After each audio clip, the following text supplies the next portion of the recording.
কোথাকার এক দেশের তাদের প্রেসিডেন্টের কথা ইসরায়েল শুনে না। তাদের প্রেসিডেন্টের গাজায় সিজফায়ারের বিষয়ে তাদের প্রেসিডেন্টের কথা শুনে না।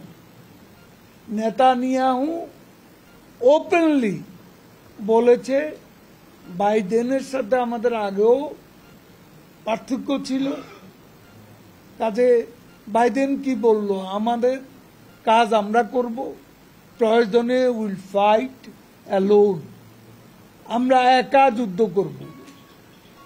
কিন্তু রাফা আক্রমণে বাইডেনের নির্দেশ তারা চরমভাবে উপেক্ষা করেছে। তো এখন আমরা যারা জনগণের ভোটে নির্বাচিত সরকার, আমরা কাকে ভয় পাব? পররাষ্ট্র সহকারী পররাষ্ট্রমন্ত্রী তিনি আসছেন, তাদের কোন উদ্দেশ্য আছে আমরা জানি না। কিন্তু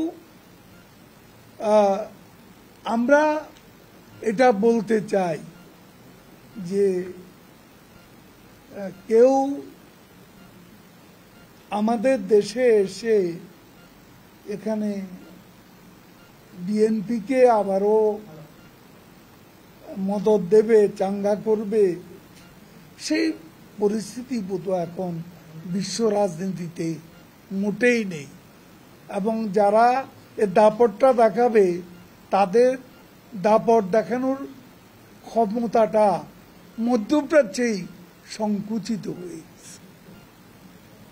এখানে বিস্তৃত হবে এমন মনে করার কোনো কারণ, সেটা যখন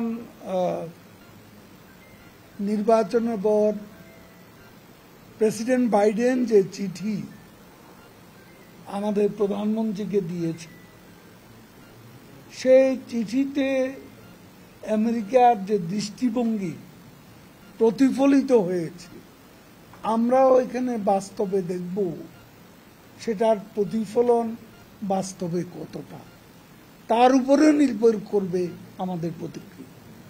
এখন আপনি নির্বাচনে আসবেন না, আমার দায় কিসে? আমরা সরকারে আছি, আমরা তো বিএনপিকে নির্বাচনে আসতে কোনো প্রকার বাধা দিইনি, আমরা তো তাদেরকে নির্বাচনে আসতে বাধা দিইনি।